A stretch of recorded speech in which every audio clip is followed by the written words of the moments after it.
Biker Adventure YouTube channel. Magandang gabi mga kababayan. Andito na naman tayo sa aking Mountain YouTube channel mga kababayan. Samahan nyo ako mga kababayan na magbigay reaksyon lang tayo at saka opinion dito sa mga ginagawa ng mga PNP mga kababayan sa Kingdom of Jesus Christ, no? Kawawa hanggang ngayon mga kababayan, hinaharas pa rin ang ating mga kapatid sa KOJC mga kababayan. Ano na mga kababayan, itong mga ating mga kapulisan sa pamumuno ni General Torre mga kababayan, nagbukha na silang mga property, grabber o land grabber mga kababayan. Property ito mga kababayan kasi ang compound ng KOJC, ano kasi yun mga kababayan, at tirahan ng mga doon nakatira yung mga membro ng KOJC at saka andoon yung nila mga kababayan, yung kanilang prayer, diba? Yung kanilang kingdom, yung kanilang simbahan mga kababayan. Nagmukhang property grabber ito talagang hindi, nagmukha talagang ginag-grabbing na nila ang mga kababayan. Property ng KOJC. Itong mga kababayan, itong ginagawa ng mga kapulisan, nagsiserve lang sila ng warrant of arrest kay Pastor Apollo Kibuloy. Pero hindi naman 'yan ang target yata talaga mga kababayan. Itong itong aksyong ginagawa ng mga kapulisan mga kababayan, hindi ko malaman kung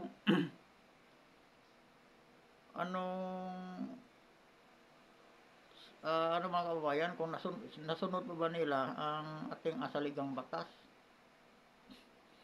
Kasi magsiserve lang sila ng warrant of arrest. Pero ngayon mga kababayan, parang sarili na nila ang kingdom of Jesus Christ, no? Ang compound ng kingdom. Sila na ngayon mga kababayan ang nagbantay. Ang masakla pa mga kababayan, hindi na sila sumusunod sa patakaran ng kingdom, no? Sila na talaga ang nagmando mga kababayan, sila nang nagbantay sa mga gate. Ang masaklap, yung mga pinapasok nila ng mga kagamitan mga kababayan, hindi na dinadaan doon sa X-ray machine.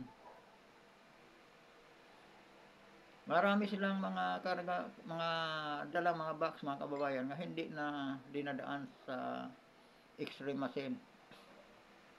Ano to mga kababayan Itong mga pangyayari na to mga kababayan, tandaan natin itong administrasyon ngayon. Mahilig to mga kababayan sa tanim kaso, tanim ebidensya, tanim witness, no? Yung natalakay ko kagabi mga kababayan, patungkol naman to sa faking witness nila, tungkol doon kay PRRD, no? Itong si Leopoldo, ano ba yung pagili doon? Nakalimutan ko mga kababayan. Yung isang convicted nga nilabas at ginagawang witness, no? Bawal 'yan mga kababayan, di ba? Bawal sa ating saligang batas.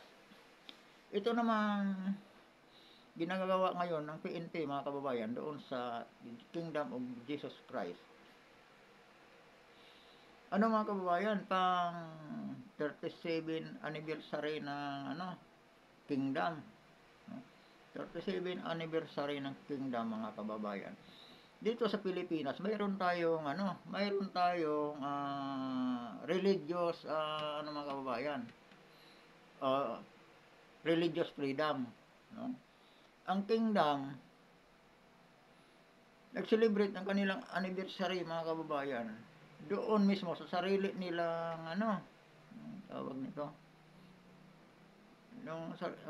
mayroon kasi silang doon mga kababayan, yung kumbaga para siyang di ko tuloy mabanggit mga kababayan ang termino to, para siyang pinaka-stadium nila mga kababayan, kumbaga pinaka-arena nila, prayer mga kababayan, ano bang tawag nito, sa halip doon sila mga kababayan, ang nangyari sa labas na lang kasi pinagbawalan sila ng mga pulis, no? Di natin malaman mga kababayan kung anong sa ating saligang batas na magkaroon ba ng kailan nagkaroon doon ng karapatan ang mga kapulisan mga kababayan magbabawal nga maisagawa nilang kanilang selebrasyon sa sarili nilang compound, sa sarili ng property mga kababayan. Talagang lumalabas mga kababayan nga tinik over na ng PNP ang property ng Kingdom of Jesus Christ. Matandaan natin mga kababayan, reviewin nyo ng mga nauna kong vlog na binabanggit ko nga itong pagtanim ni Risa Hontiveros mga kababayan, nung ginagawa ng pagbuhay sa kaso ni Pastor Apollo Kibuloy nga wala namang sapat nga ebidensya kaya na-dismiss na yun eh. Yun ay tanim-tanim nga kaso lang mga kababayan, parang ang purpose talaga nila mga kababayan, agawin ang property ni Pastor Apollo Kibuloy. No? Ginawa nila yung kaso, sabi nga nila, para yun ang magiging cost na aagawin talaga nila ang property ng Kingdom of Jesus Christ. Pero ang sa ngayon mga kababayan, ang pinaka-main target talaga nila ay si PRRD. Isang maliwanag ito mga kababayan, isang political harassment. Ang target talaga nila, pagdating ng 2028, wala na yung mag-amang Duterte mga kababayan. Kasi yan talaga ang tinik, no? Sila talaga ang hadlang sa kanilang pangarap na manatili sa pwesto. Kaya gusto nilang ibuwal mga kababayan yung dalawang Duterte. Ito ngayon mga kababayan, itong ginagawa ng mga kapulisan dito sa Kingdom of Jesus Christ. Ano naman kababayan ang tanging bit-bit lang nila ay warrant of arrest kay Pastor Apollo Kibuloy. Ilang na yun mga kababayan, ilang buwan na yung warrant of arrest na yun, andoon pa rin sila. Di ba? Dapat yung warrant of arrest na yung pizza, isang araw lang yun mga kababayan, hindi yung doon sila mag-stay. Tapos pinagbawalan, parang sila na ngayon ang nagdomina sa Kingdom of Jesus. Kasi di ko malaman mga kababayan anong probisyon ng ating saligang batas ang nagbigay pahintulot dito sa mga kapulisan na to upang sila ang magmando sa Kingdom of Jesus Christ compound mga kababayan. Ang Kingdom of Jesus Christ compound ay isang private mga kababayan, isang private property yun sa mga membro ng kingdom. Ngunit ngayon mga kababayan, pag pumasok ang taga-kingdom ay kinokontrol sila ng mga pulis. Ang masaklap pa mga kababayan, ang mga kapulisan ay hindi na sumusunod sa patakaran ng taga-kingdom, sila na ang nasusunod mga kababayan. Parang ginagrab na nila lahat ng doon sa taga-kingdom, pati mga sasakyan, pati pa yata fire truck mga kababayan, gusto na nilang agawin, no? Parang sa termino mga kababayan, ito ay grabbing of property, no? Parang grabbing, ginagrab na nila ang mga kababayan, inaagaw na nila ang property ng Kingdom of Jesus Christ. Kasi mga kababayan, si Pastor Apollo, wala na sa pangalan ni Pastor Apollo Kibuloy wala na sa pamamahala ni Pastor Apollo Kibuloy mga kababayan ang property ng Kingdom of Jesus Christ. Naipasa na ito mga kababayan, na ilipat na to kay PRRD.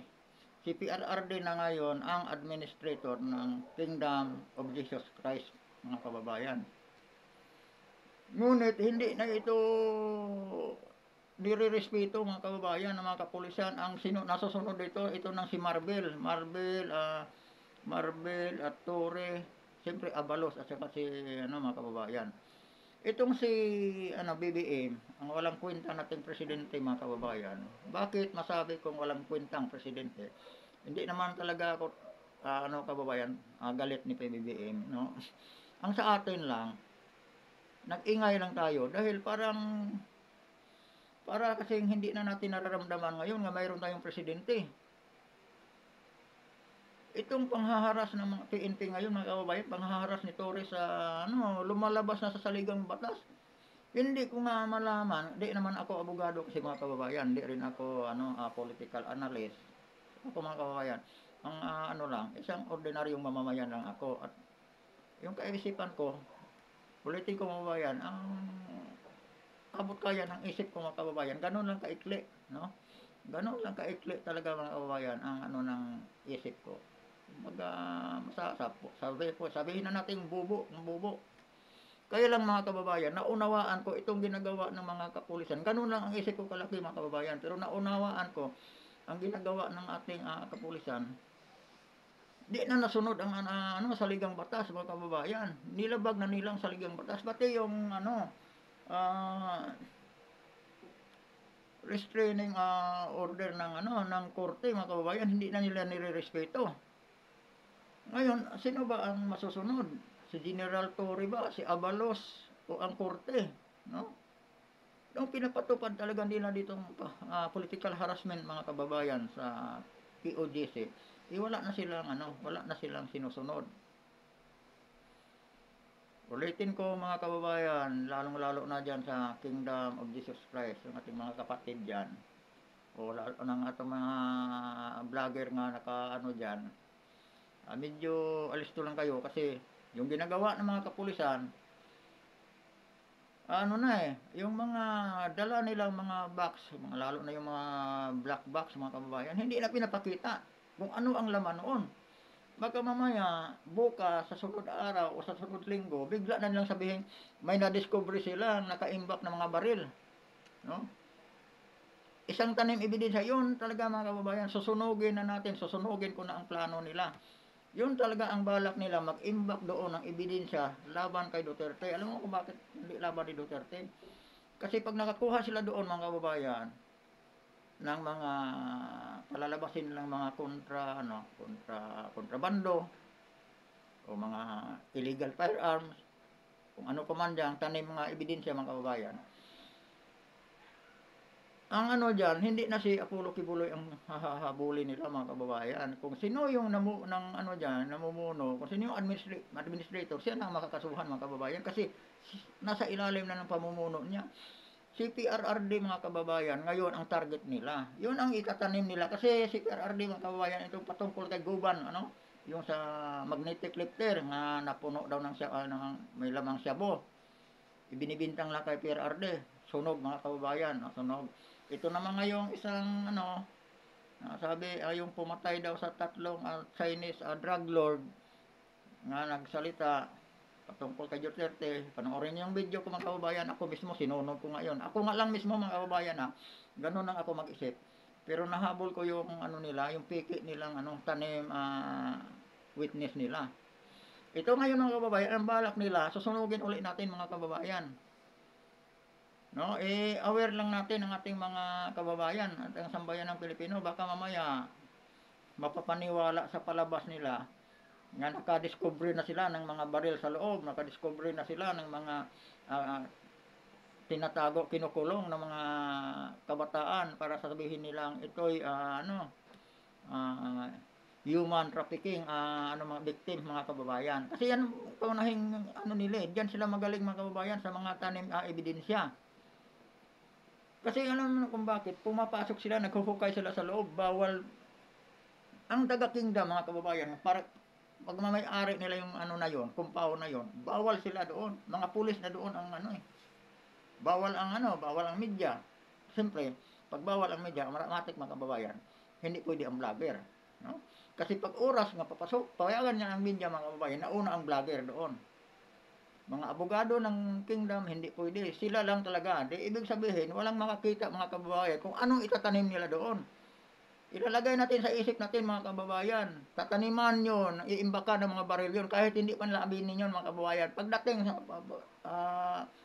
sa sunod araw mga kababayan, bukas, sa sunod pang araw, sa sunod linggo, o sa sunod buwan, hindi malayo sasabihin yan mga kababayan. Sasabihin talaga nila yun. May nakukuha silang mga baril o ano pa mang ebidensya. Ayun ang tanim laban kay PRRD. Mayroong mga kababayan kanina nag-live si Banatero, si Coach Ole mga kababayan.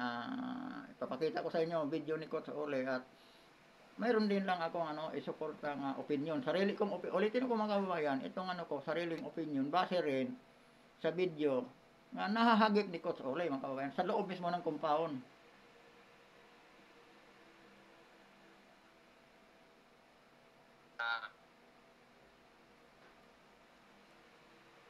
Dito po kasi, ang dahilan nito ay dito po dumaan kahapon si BP Sara. So nagalit po. Ayan. Puno na po ng barikada dito ng mga pulis. Ayan po. Andiyan po sila. Ayan po. Oh. So itong gate na ito ay pinagpilitang kuhanin ng mga pulis. At yan po ang hawak ng KOJC na gate para makontrol natin ang labas-pasok. Doon sila sa kabila dumadaan ng mga pulis para sa ganun ay makontrol ang pinapasok nilang mga kontrabando. Pero ngayon, hindi mo na ma-check ang mga kontrabandong pumapasok dahil nga ay ito ay hawak na ng mga pulis. So wala nang check, wala nang ano. O, di ba mga kababayan? Ayon lang dito sa ano ni nakikita, yung paliwanag ni Coach Ole, mga kababayan. Maari nga talaga yung ginagawa ng mga pulis upang maipasok nila ang mga peking ebidensya, yung mga tanim ng ebidensya, mga kababayan. Kahapon nakapasok si Vice President. Sa, saan ka ba nakakita, mga kababayan,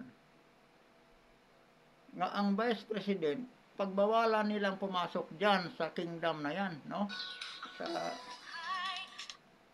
Sa anniversary ng kingdom, mga kababayan. Vice President yun, ha? Taga Davao yun. Pero ayaw nilang may nagagalit daw kay General Torre, bakit daw nakapasok si BP Sara? Oh. May kinakatakot sila, mga kababayan. Mayroon talaga sila, sa bagay si BP Sara kasi, mga kababayan, sa ngayon. Pag nagsalita, mga kababayan, hindi sinungaling si BP Sara. Pag nagsalita, tumatagos talaga sa buto nila, mga kababayan. Natataranta sila. Ano naman, mga kababayan, kita naman natin yung nangyaring budget hearing sa Senado, sa Kongreso. Sa Senado, sa Kongreso, mga kababayan, ano sila eh, sunog sila eh. Kasi, yung ano nila, mga kababayan, yung script nila, binasag ni BP Sara. Yung nung style nila nga pinapasagot, mga tanong nga pinapasagot ni BP Sara, mga kababayan, kinakat sila ni BP Sara. Hindi sila sinasagot ng yes or no ang gusto nila. Nakakat, nasisira, mga kababayan, kanilang script. Kaya hindi sila hindi umubra yung ano ng mga kababayan. Sa halip nga si BP Sara ang ipahiya, sila pa ang napapahiya. At ang ilan sa kanila, mga kababayan, nahubaran pa ng maskara. Lumalabas pa ang mga kababayan, para bang nailalabas pa ni BP Sara kung ano ang tunay nilang pagkatao, tulad ni Franz Castro. Tulad niya ni mga kababayan, tulad niya ni Raul Manuel, no? Si Raul Manuel, mga kababayan, nahubad ang maskara niya patungkol doon, nag-react siya doon sa libro ng isang kaibigan, mga kababayan. Mayroon kasing topic sa libro na ang mga bata pinapalayo doon sa mga pangre-recruit ng mga NPA, mga kababayan. Nag-react si Raul Manuel. Doon talaga, mga kababayan, mahuli doon sa parte na yon na si Raul Manuel ay isang recruiter nga talaga ng mga NPA. Doon siya nag-react eh. Na ano rin, nakalagay din sa libro talaga, yung para bang storytelling na pinapalayo ng mga pinapalayo mga kabataan sa mga nagre-recruit ng NPA. Dito rin natin maihambing, mga kababayan, nga ang pagka-abolish ng ROTC ay kagagawan ng mga party list ng mga NPA. Ang problema lang, itong ating mga senador at saka kongreso, pinapayagan nila. Diba? Yumuyuko sila, mga kababayan, sa kagustuhan ng NPA, kaya tayo nagkakagulo. Noong dumating si PRRD, mga kababayan, nagtulungan si PRRD at si Pastor Apollo Kibuloy upang buwagin ang NPA na yun. No? Sa Davao mismo, doong panahon ng mga kababayan, may area sa Davao nga hirap pumasok, di makayang pasukin mga pulis, hirap pumasok mga sundalo. Pero binasag yun ni Pastor Apollo Kibuloy, mga kababayan. No? Yung mga katutubo, Na ano ni Pastor Apollo Kibulo yun.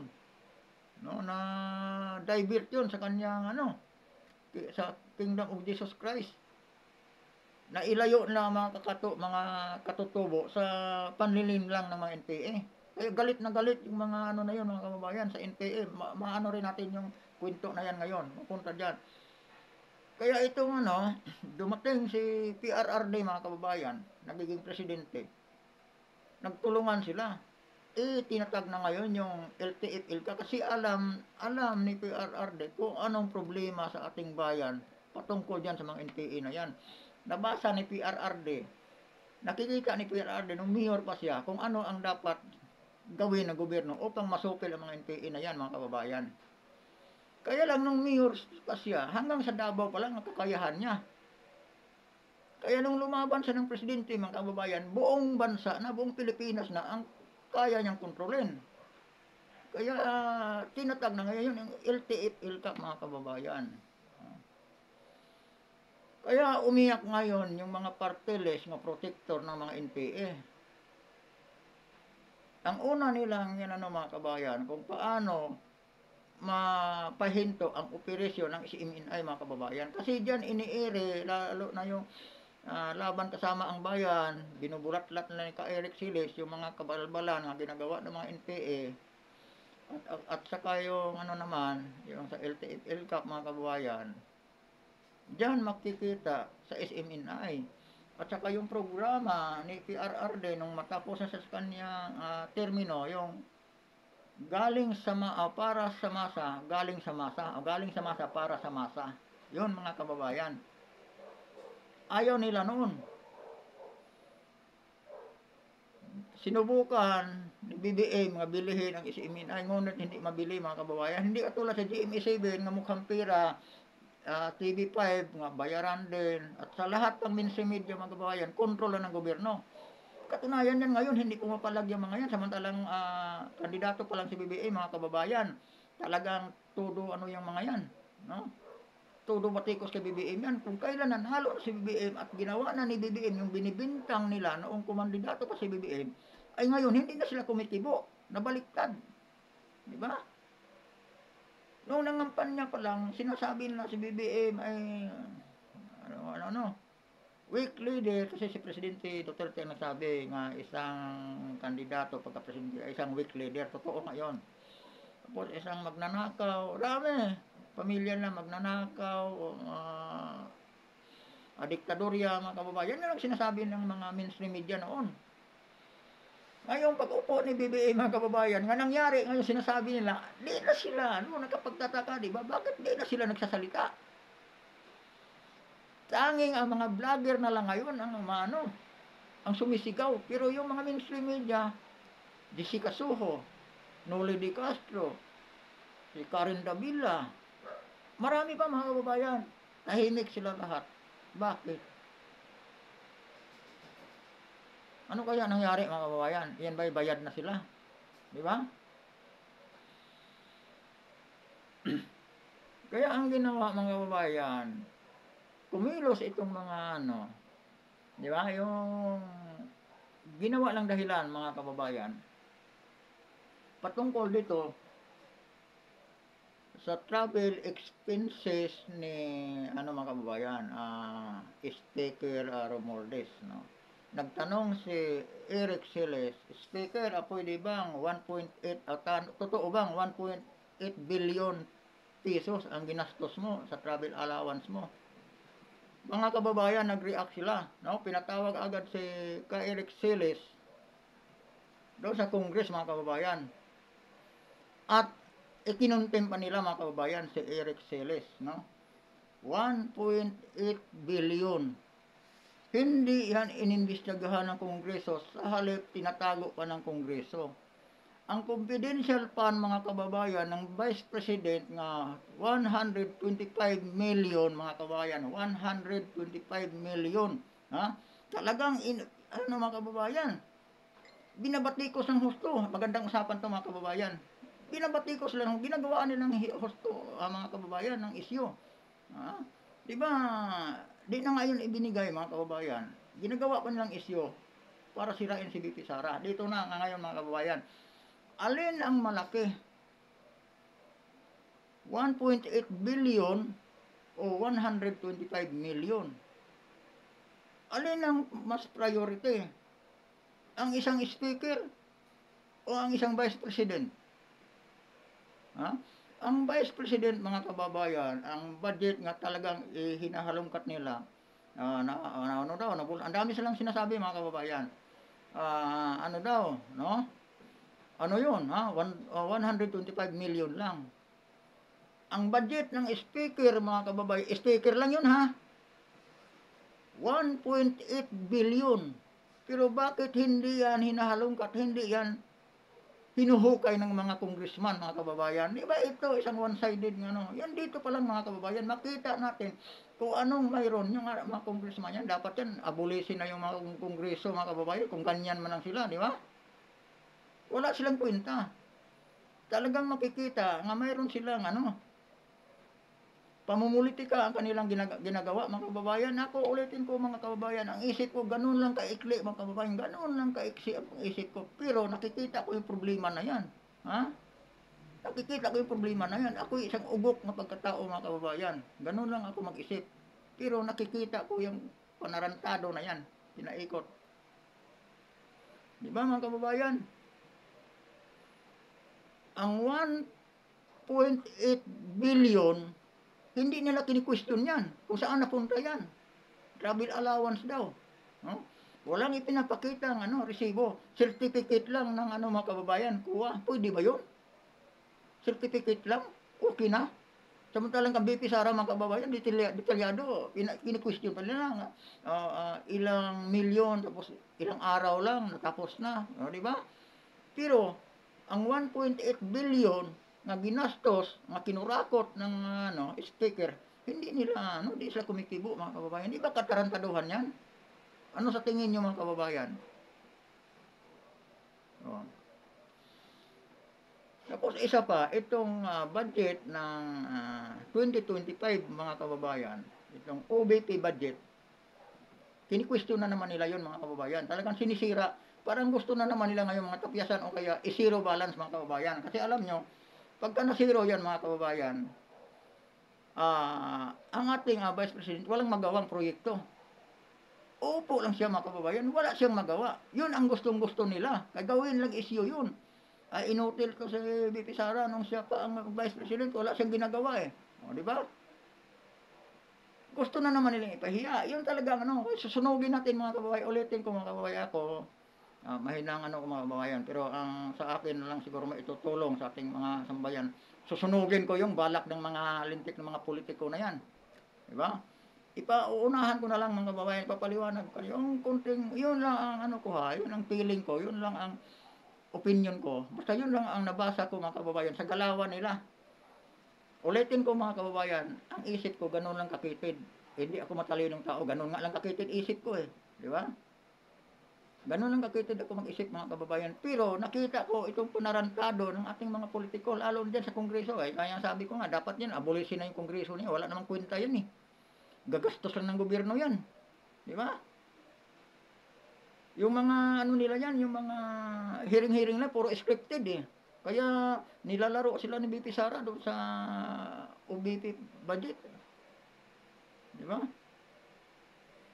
Nilalaro sila kasi sila ngayon ang nahila ni BP Sara sa labas ng script nila kaya nasisira Kaya nagkamali si mga kababayan. Si Estela Kimbo, mga kababayan, ang sabi niya, stick to plan. Stick to plan daw kasi nawawala na sila sa plano Mabuti, matalas din ang pangdinig ni BP Sara. Matalino rin talaga Agila talaga, mga kababayan. Di ba ang agila pag nakadapo sa sanga, kaliit-liit nga daga doon sa ilalim ng nakikita nadadagit Ganon si BP Sara. Matalino. Noong hawak pa siya ng administrasyon, nung sila ay membro pa ng mga kababayan ng kabinete, di siya pumapalag. Kaya nasanay sila kasi nung unang tinanggalan siya ng confidential budget, NPA pa rin ang tatamaan ng mga kababayan. Yun pa rin tatlong NPA diyan sa Kongreso nga kinukonsinti nila, yun pa rin ang unang tumira doon. 4 yun, isa sa Senado, si Risa Hontiveros. Yan silang unang kumikwestiyon talaga, nga sinasang-ayunan naman ni Tambaloslos. Di ba? Pero sino ang nawawalaan, mga kababayan, sa pagtanggal nila ng budget sa OBP, sa Vice President? Di ba mga Pilipino, tayong mga mamamayan, hindi naman kawalaan ni Vice President yun eh. Di ba? Tayo ang tatamaan o ginagawa ng mga tambaloslos ng mga congressman na yan, mga kababayan. Kasi, yung confidential pa na yun, mga kababayan, maraming magagawa yun. Di ba? O, di ba, gumante si BP Sara, yung libro na yan, mga kababayan, yung Isang Kaibigan book. Di ba? Yun. Iyak nga si Raul Manuel, tamaan. Wala pang budget yan, ha? Wala pang budget yan. Kaya isa dyan yung siguro ikakat nila ang budget na yan. Pero mga kababayan, ang mga membro ng May Sobra, yung napunta sa nag-contribute na yan, mga kababayan, ng piso-piso lang, hindi pa ako nakapagbigay. Kahit 5 peso siguro, magbibigay ako o kaya 20 pesos. Piso lang, mga kababayan, ang hiningi. Yung 32 million na supporter ni VP Sara, mga kababayan, yun na lang daw ang mag-contribute kahit i-zero balance siya doon sa Congress, mga kababayan. Pupunduhan siya ng mga tao ng 32 million. Sa piso-piso lang yun, mga kababayan. Mabigat ba sa inyo? Mga kababayan, kung sino man sa atin ang lahat tayo mag-contribute para kay BP Sara, mga kababayan. Parang magkaroon talaga ng proyekto si BP Sara. At parang maipa-imprinta talaga yung libro nga Isang Kaibigan. Ano yun, mga kababayan? Malaking din yung libro na yun. Yun ang pinakatakot nila. Yun ang iniiyak nila. Nauutakan sila ni BP Sara eh. At saka isa pa, mga kaibigan, pini-question nila itong 2025 budget ng Office of the Vice President. Pero hanggang ngayon, hindi nila pini-question ang 500 billion nga ayuda pa ni Speaker. Diba? Nakatutok sila kay Sara Duterte, sa mga Duterte, mga kababayan. Dapat kung imbestigahan nila ang budget ng Office of the Vice President, pati ang Presidente, imbestigahan nila, mga kababayan, ang budget ng Office of the President. Bakit ang Vice President lang? Di ba? Yung 800 billion ang program fund ng Presidente, dapat binubusisi nila yan. Bakit hindi nila binubusisi? Di ba katarantaduhan, mga kababayan? Yung isang speaker, ngayon lang nangyayari yan, mga kababayan, nga napaka-powerful. Ngayon lang nangyayari sa kasaysayan ng ating bansa nga ang speaker nagkaroon ng 500 billion ayudapan. Samantalang sinasabi ni Risa Hontiveros nga bakit daw ang programa nga nilalaanan ng pondo ni Vice President, mayroon ng mga ahensya na naka-line doon sa na yun, no? Sa mga programa na yun nga, kumbaga kinukopya lang din ni BP Sara doon sa mga ahensya tulad ng DSWD. Yung sa health department, no? Di ba, yung mga gamot, yung mga mga kababayan, saka yung mga ayuda. Bakit daw ang Office of the Vice President kailangan pang maglaan ng budget para sa ayuda? May ayuda naman daw doon sa DSWD. Mga kaibigan, alam naman natin ang DSWD, kung mamigay ng ayuda, pili-pili lang. Diba? Panahon ni PRRD, mga kabayan, pandemic, maraming hindi nakuha ng ayuda. Marami rin may kaya nga sila ang unang nakakuha ng ayuda. Mahigpit si PRRD noon, mga kababayan, sa korupsyon, pero nakalusot pa rin yung sistema na yan ng DSWD. Kaya nga pinuputakti ng yung DSWD noon eh. Sa social media, pinuputakti ng puna. Diba? Tapos ito ngayon, kini-question ni Risa Hontiveros ang Office of the Vice President, si Vice President Sara, nga bakit daw kailangan pa nila mag-alaan ng budget para doon sa sa ayuda nga. May DSWD naman daw nangangamahala sa ayuda. Pero ang katarantaduhan nila, bakit nagkaroon ng 500 billion ang speaker nga si Tambaloslos nga ayuda pa nga may DSWD naman pala. O di ba? Di ba katarantaduhan, mga kababayan? Ulitin ko, ganun lang kalit ang isip ko, pero nakuha ko yung katarantaduhan na yan. Naintindihan ko. Di ba? ang katiting ng budget ng Vice President para sa ayuda fund, kini-question nila bakit daw kailangan pang Vice President magkaroon ng ayuda, budget ng ayuda. Mayroon naman daw ahensya na nangangasiwa niya sa mga ayuda na yan, ang DSWD. Pero, mga kababayan, katarantaduhan nila, hindi nila nakita, yung katiting na budget na hinihingi ng Vice President, hindi nila nakikita nila. Pero, yung 500 billion nga ayuda fund ng speaker lang yun ha, speaker lang yun. Nakakuha ng 500 billion ayuda fund. Hindi pa nila tinatanong mga kababayan kung ilang libo yung naibigay sa ayuda. Ha? Kung ilan yung ginastos doon sa Romualdez Rice, mga kababayan. Di ba? Ini-question nila ang libro ni Vice President yung isang kaibigan kasi nandoon yung nandoon yung pangalan niya mga kababayan. Siyempre siya ang nagsulat sa libro.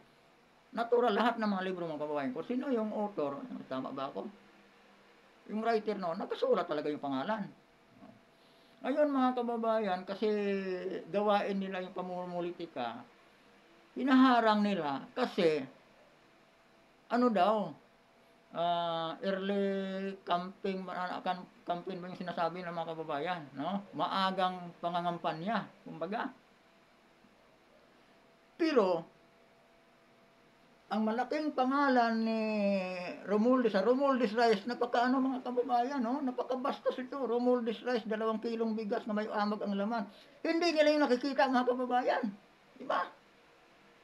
Samantalang ang isang kaibigan book, nakikita nila ang pangalan ng Vice President. Vice President yun ha. Kini-question pa nila. Sino ba sila? Di ba? Kaya nga hindi sila sinasagot ng matuwid ni BP Sara doon sa budget hearing. Kasi nakikita nakikita din yung kabastusan nila. Hindi lang masabi ni Vice President nung nung pinaulit-ulit sa pagtanong ni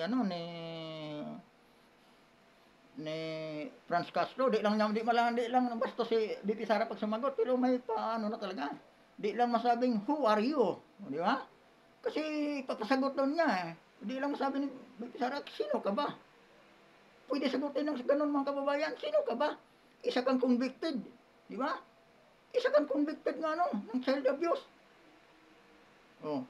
Samantalang ang ikin-question niya, mga kababayan, siyang respeto, isang Vice President, ibinuto ng 32 milyong Pilipino. Bakit ilang boto lang nakuha ni Franz Castro, mga kababayan? Ang sabi nila, kasi pira daw ng taong bayan ang ginagastos. Kaya kailangan daw, may talaga, may paalam sa taong bayan. Bakit ang kanilang mga budget, pinapaalam ba nila sa mga taong bayan kung saan lang ginastos? Di ba mga kababayan? Ulitin ko, ito ay aking opinion lang. At ako, opinion ko lang to, at ganun lang kakitid ang isip ko mga kababayan. Pero nakita ko yung kabalbalan nga ginagawa, kaya nga sabi ko, dapat abolisin na yung kongreso na yan. Wala namang kwenta yan eh. Diba?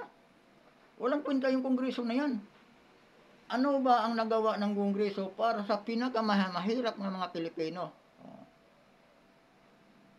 Diba? Nakagawa pa siya ng bigas o ng batas upang makontrol yung presyo ng bigas. Tarantaduhan yan. Nakagawa pa sila ng batas upang pigilan yung mga kartel, yung mga mandarayang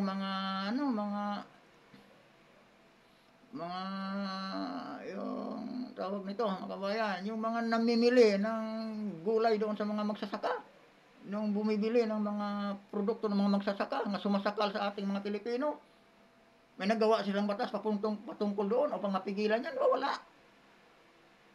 Tarantaduhan mo. Kaya sabi ko dapat yan yung kongreso niya, abolis yan. Gobernador at mayor na lang matira. Diba? Kasi dagdag gastos lang yan eh. Wala namang nagawa para sa bayan. Balik tayo doon sa mga kababayan. Nabanggit na nanggigigil na naman uli ako dito sa baka mamaya din na naman matapos tong sa mga pulis doon sa QGC mga kababayan. Diba? Pinahayag ko lang yung kakitid ng pag-iisip ko, pero nakikita ko yung problemang ginagago tayo ng mga congressman, mga kababayan. No? Pinupolitikan na masyado si BP Sara nga ibinuto natin 30 million tayong bumuto samantalang yung kay BBM mga 24 million lang napasama pa tayo, nabudol tayo eh. No? Kung wala tayo, tatalunin siya ni Leni Robredo. Kasi naka 14 million sa Leni Robredo mga kababayan, ano talaga niya yun? Boto talaga niya yun. Kung hindi dahil kay BP Sara, wala talaga, talo talaga si BBM. Diba? Yung 24 million yung mga kababayan, kung alisin doon yung kalahati kay kay BP Sara, baka nasa mga 10 million lang siguro siya. O hatiin na lang, 12 million sa kanya, 14 million si Leni Robredo eh. Di talo siya. Doon na lang tayo mga kababayan. Itong dito, ginawa ng mga kababayan, itong ginawa ng mga kapulisan sa QOJC, ulitin ko mga kababayan. Nakapagtanim na sila ngayon ng planted nga ebidensya laban kay PRRD. Kasi marami na siyang kontrabandong na ipasok dun sa kabilang gate na hindi ninadaan sa X-ray machine mga kababayan. Sila lang nakakaalam. Kaya pag may balita mga kababayan, nga sabing may nakukuha silang mga armas o anumang nakukuha doon sa kasi naghukukay na sila mga kababayan. Ano man nakukuha nila doon sa mga underground na ang QOJC compound, huwag na kayo maniwala mga kababayan. Tanim nila yon. No? Ulitin natin, tanim nila yan. Ako mga kababayan, wala akong takot talaga. Susunugin ko yung nila, balak nila eh. Kung mayroon mga ibang vlogger, patutulungan na lang itong kung ipakalat natin. No? Kung pwede, kayong mas magaling mag-vlog. Unahan natin mga buddy. No? Yung mga kapwa ko vlogger, yung mga sikat na sana, yung mga vlogger sana may pangalan na, yung mga sikat na at marami ng viewers. Kasi ako, wala pa nakakilala sa akin, nakasimula ko pa lang mga kababayan. Kaya nga ako nag-vlog ng ganito, lang ako, biker adventure, no? Kaya lang sa nangyayari, sa mga kaguluhan, sa mga masyado ng political harassment na ginagawa nila sa ating Vice President. Kaya napilitan din ako, nainganyo din ako, para tulungan ng ating Vice President na didepinsaan sa pang-aatake ng mga troll army ni PBBM. Kaya ito mga kababayan, ipakita din natin kahit paano naintindihan, nararamdaman natin yung ginagawa ng panggigipit sa ating Vice President. Ay naniniwala na mapayapa ang mga taga-QOJC, wala namang masamang ginagawa. Dahil nairaos naman po yung celebration na walang masamang ginawa kung hindi ay manalangin lang at mag-praise and worship, kumanta sa Diyos, at nagsalita lang si BP Sara. So mapayapa, tapos noon nagkainan lang. So alam na mga pulis na matitino itong mga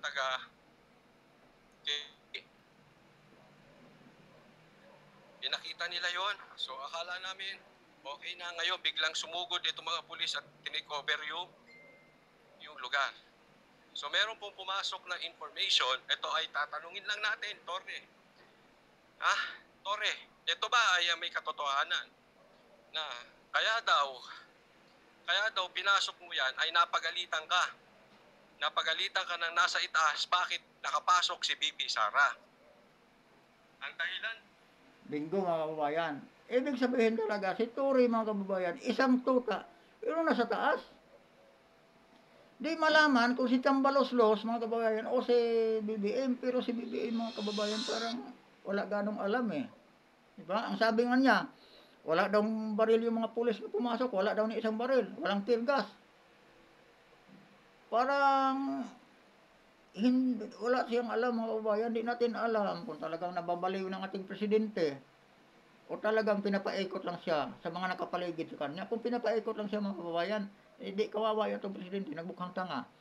Kasi isang weak leader nga, tama nga yung sinasabi ni PRRD nung panahon ng kampanya, na si BBM ay isang weak leader, no? Kung nga ito mga kababayan, weak leader nga siya. Di siya ang may control, kundi isa sa mga aliporis niya. Pero parang, aywan ko lang mga kababayan kung may katotohanan to ha. Parang si Tambaloslos yata eh. At saka si Bakikang. Diba? Di lang natin alam mga kababayan kung gaano katotoo to. May narinig lang tayong balita. Ulitin ko mga kababayan, yung purpose diyan ng mga kapulisan pag take over nung pag-grab nila diyan sa ano, diyan sa QOGC upang magtanim ng mga peking ebidensya at mataniman ng peking kaso si PRRD mga kababayan. No? Kasi ho, ang target talaga nila, pagdating ng 2028 election, wala nang Duterte. Aside from being a sindak operation, paninindak po, a fishing operation, trying... Yan yung mga kababayan. Kaya ito ang ginawa nila sa QODC mga kababayan. Saan ka ba nakakita ng mga pulis na nag-serve ng ng warrant of arrest? Na parang sila na ngayon ang nagmando doon sa sila na nagkontrol sa QODC, nag-serve lang sila mga kababayan, warrant of arrest. Ngayon, doon na sila naka-stay. Di ba mga kababayan? Nakasaad ba yan sa ating saligang batas?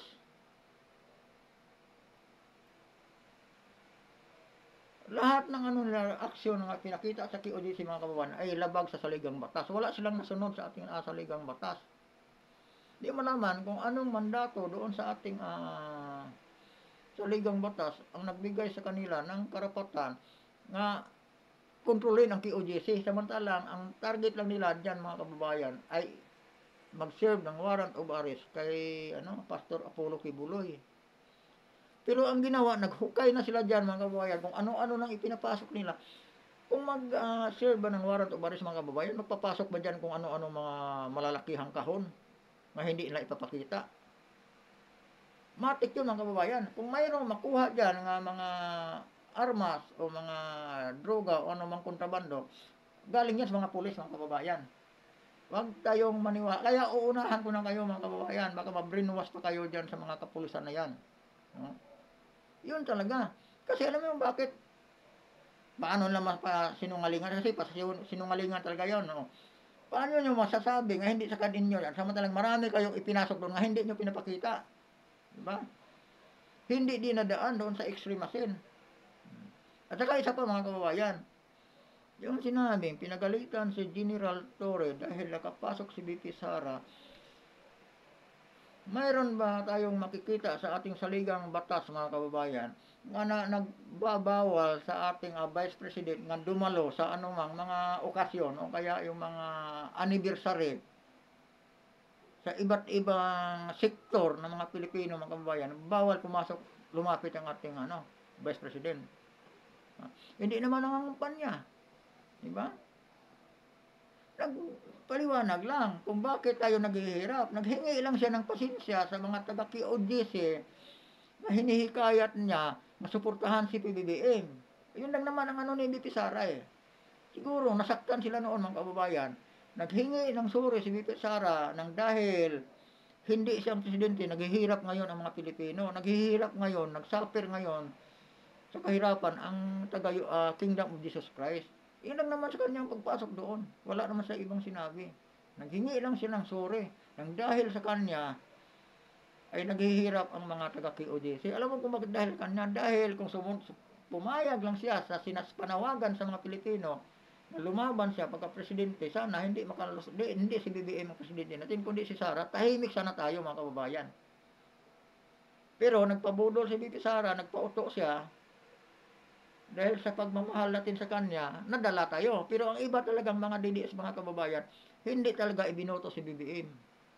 Yung iba nag-Isko Moreno, yung iba nag-Pacquiao. Kaya napakalayo ng diferensya, di ba?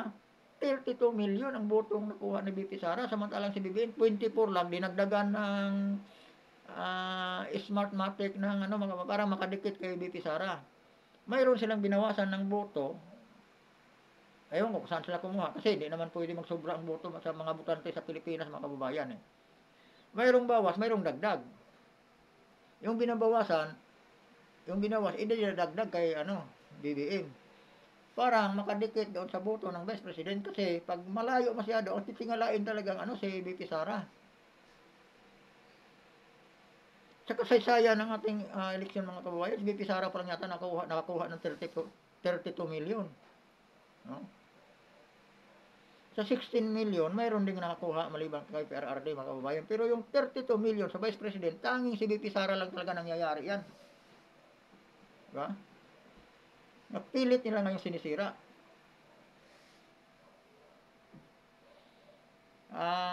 Obserbahan natin mga kababayan, patuloy natin panoorin itong ano ni ni Coach Oli mga kababayan. Ay dahil nasermonan ka, dahil nakapasok si VP Sara. So this is political harassment, political in nature talaga ito. No? So ang tanong, sinong sumermon sa'yo? Si Tamba ba? Because obviously, kami mga taga rito at even mga kapamunuan ng SMNI ay naniniwala na hindi po si Marcos dahil obviously clueless si Marcos ni hindi niya nga alam na merong armas dito. No? So ito ay Weak leader nga talaga mga kababayan. Kung totoo man, sakaling totoo man na hindi alam ni Marcos, nagpapatuloy lang nga weak leader talaga siya. Siya ang commander-in-chief mga kababayan, pero hindi niya alam ang ginagawang galawan ng kanyang mga kapulisan. No? Ang kanyang mga kapulisan mga kababayan, nagmukha ng land grabber. No? O property grabber. Ginagrab na nila ang POGC mga kababayan. Wag na po nating iligaw. Tamba, ang nagsermon ba sa'yo? Ito po'y tanong maraming taga-SMNI, marami sa kapumunuan dito, ito ang tanong. Tamba, nasermonan ba? Hello po, good afternoon. Tamba, nasermonan ba ni Torre? Lunch, sige po, enjoy, kain kayo, kahit maraming problema. Torre, ikaw ba ay nasermonan ni Tamba? Kaya ginawa mo ito. Kung hindi si Tamba, si Abalos ba ang nagsermon sa'yo? Bakit nakapasok si Abalos? Teka lang mga kababayan. Saan bang provision sa ating saligang batas ng isang brigadier general hawak ng isang congressman? Pwede ba yun mga kababayan? Ang isang regional commander ng Philippine National Police ay hawak ng isang congressman. Mayroon ba yan sa ating saligang batas mga kababayan? Makikita ba natin yan sa isang konstitusyonal ba yan mga kababayan? Ang isang speaker, under niya, hawak niya ang isang provincial commander o regional commander. Ang isang speaker, kontrolado niya ang DILG. At tanong lang ito mga kababayan nagtatanong lang ako. Kung mayroon bang provision ng ating saligang batas nga ang isang provincial o regional commander ay hawak ng isang speaker. Hindi ko lang kasi alam mga kababayan, tinatanong ko lang sa inyo. Tinatanong ko lang. At saka ang ating napulko mga kababayan, bakit hindi sila gumagalaw sa itong ginagawa ng kapulisan? Sino ba ang masusunod? Ang napulko o si Torre mga kababayan? Parang hindi na control ang napulkom, parang hindi nakikita ng napulkom ang mga kababalaghang ginagawa ng PNP dito sa Kingdom of Jesus Christ. Mayroon na tayong ipinakitang video mga kababayan, nga mayroong mga teenager nga pinagsuot ng uniforme ng pulis na nagdadala ng mga construction equipments doon sa ilalim ng basement. Mayroong mga minero nga galing sa Diwalwal nga pinagsuot ng mga uniforme ng pulis mga kababayan nga hindi pa kumpleto, pinaisuot sa ilalim ng basement para maghukay. Trabaho ba ng kapulisan mga kababayan ang maghukay? Manawagan tayo sa ating mga taga-Napolcom, bakit hindi sila gumagalaw dito? Ano ba yun? Kontrolado na ba sila ni Romualdez? Kasi si BBA mga kababayan nagmukhang kawawa, walang alam eh. Hindi nga niya alam nga may namatay na dahil sa tirgas. Ang pinamimilit niya mga kababayan, wala daw armas ni isa mga pulis na pumasok doon. Samantalang kanina nabidyohan pa ni Coach Oli. Mayroong dalang armas yung pulis pumasok doon sa Kingdom. Sila pang barikada doon sa ano mga kababayan. Samantalang sila ang bisita sa Kingdom of Jesus Christ Compound. Sila pa ngayon ang hari sa kingdom. Anong provision ba ng ating saligang batas na mayroon niyang ganong ano, mayroong ganong karapatan, pinapahintulot sa mga kapulisan mag-serve ng warrant of arrest. 2,000 o 5,000 pulis na ngayon ang nilalagay. Samantala mga kababayan, maalala natin yung kapalpakan ni Pinoy sa SAP 44, no? Yung isang notorious international terrorist mga kababayan, doon pa sa area nga napaligiran sa mga armadong mga rebelde, ay 44 lang ang pulis nga nag-serve ng warrant of arrest kaya sa Marwan. At mayroon silang backup sa highway nga 200, no? 200 plus 44, 244 pulis lang, isang notorious nga terrorist ang kanilang anuhan ng warrant of arrest. Samantalang dito sa Kingdom of Jesus Christ, isang mga kababayan, isang leader ng religious group na tinaniman nila ng kaso, ngayon ang mag-serve ng warrant of arrest, 2,000 pulis, mga full battle gear pa. Di ba katarantaduhan to mga kababayan? Anong kalakuhan to? Di ba? Ulitin ko, ang isip ko, ganun ang kakitid mga kababayan. Pero nakikita ko ang problemang ito talagang kaanuhan. Di ba? Dati sa nila ni General Lapinya, ang SAP 44 mga kababayan, pinapasok sa lugar nga lungga ng mga armadong mga tao, armadong grupo. Libo yun sila, mga kababayan kalaban sa ng 44 pulis. 44 pulis lang ang nag-serve ng warrant of arrest sa isang notorious nga international terrorist. Samantalang itong si Pastor Apollo Kibuloy mga kababayan, hindi pa convicted. Hindi pa siya convicted ang magsiserve sa kanyang warrant of arrest 2,000 pulis. Di ba katarantaduhan? Tapos ang 2,000 pulis mga kababayan, andyan lang ngayon. Tinikover ang Kingdom of Jesus Christ. Pero yung panahon ni Marwan mga kababayan, nga naubos yung 44 pulis, hindi yung tinikover, yung Mama Sapano mga kababayan, hindi tinikover ng pulis yun. Samantalang ang daming armado doon ngayon, kaya nga namatay yung isang araw, mula madaling araw hanggang maghapon, nakipagbakbakan ng ating mga PNP sa 44 mga kababayan. Yun sila, ang mga pulis talaga. No? Nakipagbakbakan, walang tumulong mga kababayan. Walang tumulong sa kaawa-awang mga pulis. Maghapon silang nakipagbakbakan, 44 lang sila, samantalang 1,000 mahigit ang kanilang kalaban. Hanggang unti-unti silang tinamaan dahil nasa gitna lang ng kamaisan. Pero itong si Pastor Apollo Kibuloy, isang religious leader mga kababayan, at walang baril, nag-iisa lang, ang nagsiserve ng warrant of arrest, napaka-overkill, 2,000 mga kababayan sa pamumuno ni Torre. Anong katarantaduhan to? Di ba malaking kahihiyan to sa PNP? Anong ginawa ng Napolcom? Bakit walang aksyon? Nasaan ang human rights? Bakit walang kibo? Oh.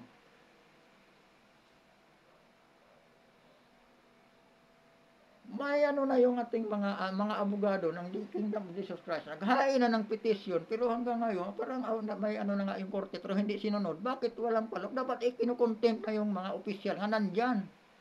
Pero wala, dahil ba ay hawak sila ng presidente? Nasaan ang batas? Nasaan ang batas para sa mga mahihirap, mga kababayan?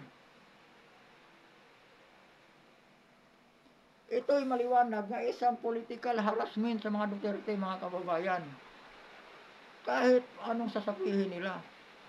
Tandaan natin, yung purpose sa mga pulis dyan ay si Duterte. Kaya nga sila nandyan mga kababayan, kasi sa ngayon pa lang, gumagawa na yan sila ng paraan, nagtatanim na yan ng ebidensya upang may diin si PRRD. Sanay yung mga yun, itong administrasyon ngayon mga kababayan, sanay ito silang magtanim ng kaso. Sanay ito silang magtanim ng ebidensya. Sanay ito sila mga kababayan, magtanim ng witness, mga piki. Yung isa kahapon, sinubukan kong sunugin. No? Itong si Leopoldo, ano bang apelido yung buang na yon? No? Yung nagsalaysay mga kababayan. Yung affidavit, binasa pa niya mga kababayan, hindi pa makabasa ng maayos. Ibig sabihin, script yung binabasa niya, hindi niya salaysay yun. Binibigay lang yun sa kanya. Ito na naman ngayon mga kababayan, subukan natin sunugin itong plano ng PNP. Mga taniman ng kaso, taniman ng ebidensya si PRRD. Pag sa sunod bukas, o sa sunod araw, sa sunod pang linggo mga kababayan, biglang mag-ano yung mga mainstream media, ngayon nahukay ng mga armas dyan sa Kingdom of Jesus Christ, huwag tayong maniwala. Matik yun mga ngayon pa lang mga kababayan, nagtanim na sila niyan. No? Kung i-deny nila, bakit ano bang laman ng mga box na ipinapasok, ang lalaking mga kahon na pinapasok mga kababayan? Malalaking mga karton na ipinapasok na ayaw lang idaan sa ayaw nilang idaan sa X-ray machine. Tapos kanina mga kababayan, makikita sa video ni Coach Uli, ang mga kapulisan pumapasok, mga kababayan, kung kunwari, rumirespeto sila doon sa nagbantay sa X-ray machine. Alam mo, pinapadaan sa X-ray machine mga kababayan, yung mga personal belongings sa nila, yung mga bag nila nga maliliit mga kababayan. Ayun. Yung mga personal bag lang ng mga maliliit mga kababayan, doon nilalagay sa mga X-ray machine. Oh. Di ba kabulastugat? Tapos yung mga malalaki, yung mga sako-sako, hindi natin alam kung mga baril yun o bomba ba yung dala nila.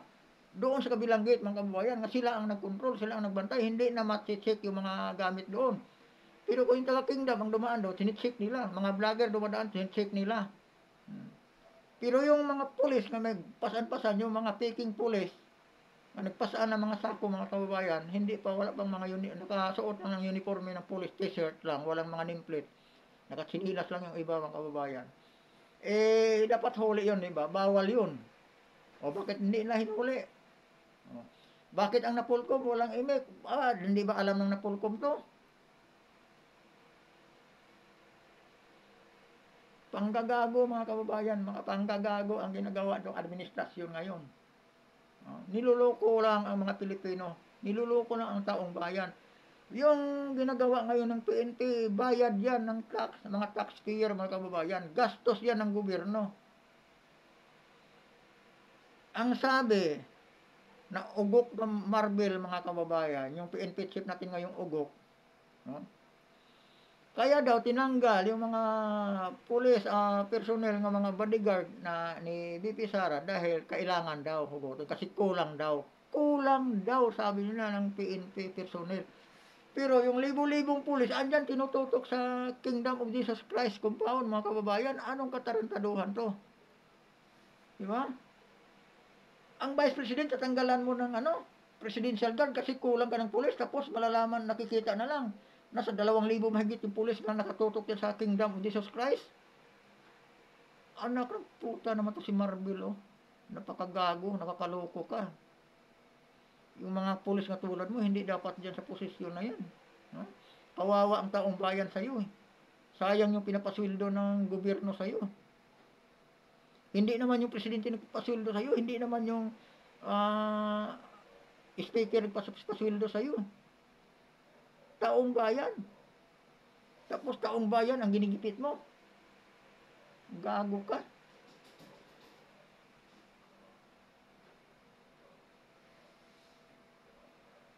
Ulitin ko mga kababayan, sa sunod araw, bukas, sa makalawa, o sa isang linggo, o sa susunod buwan mga kababayan, bigla silang magdrama nga mayroon silang nahukay diyan ng mga kontrabando, hindi totoo yan. Sa kanila yan mga kababayan, yun ang tinatanim, yan ang tinatrabaho nila ngayon mga kababayan. Alam nyo kung bakit? Kung wala silang binabalak nga maitim, wala silang binabalak nga masamang hangarin mga kababayan, dapat nagpasama sila ng taga-kingdom doon sa ilalim, o kaya nagpasama sila ng barangay captain doon sa nila sa ilalim. O kaya nagpasama sila ng mga taga-munisipyo, mga kabayan, basta nagpasama sila, o kaya mga vlogger, nagpasama sila sa ilalim. Parang makita nga, fair play ang laro mga kababayan, fair play ang laban. Diba? Hindi yung sila lang. Anong alam natin kung anong ginagawa sa loob? Malay ba natin kung ano yung pinapasok nila sa loob? Yung mga kahon-kahon nga hindi nila pinapacheck. Sila lang nakakaalam.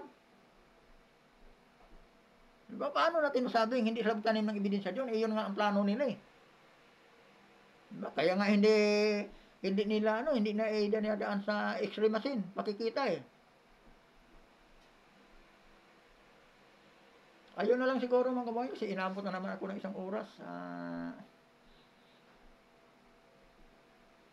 Ayun na lang mga kababayan, yung sinasabi ko. Kaya itong video ni ko sa uli mga kababayan, mahaba pa to. Kumukuha lang ako dito ng ano, patunay nga doon mga ay mga pulis. Basta nga sa akin mga kababayan, saloobin ko lang, opinion ko lang yung inilalabas ko sa inyo. Yung nakikita ko lang, anong ginagawa dyan sa mga kapulis at saka yung naririnig natin mga kababayan. Yung naririnig kasi natin, pinapatunayan ng video. Ang mainstream media mga kababayan, hindi ano, wala silang ipapakita ano diyan. Iba yung sa kanila. Ang nasundan natin mga kababayan, yung video ng taga QOJC at sa yung video ng mga vlogger mga kababayan. At maraming salamat sa inyong lahat mga kababayan at ulitin ko, ingat-ingat lang tayo at huwag tayong kukurap mga kababayan sa ano na to, sa mga pangyayari dito sa ating ano ngayon, sa ating bansa ngayon mga kababayan. Kailangan nating mapagmatyag at huwag tayong masyadong magpapalinlang, huwag tayong magpapalinlang diyan sa mga bulaang politiko mga kababayan, nga walang ibang hangarin kundi ang sariling ano lang, ang sariling ambisyon lang mga kababayan. At maraming salamat sa inyong lahat mga kababayan. Ulitin ko, Biker Adventure YouTube channel, at maraming salamat sa mga nanonood sa aking video mga kababayan. Maraming salamat at magandang gabi sa inyong lahat.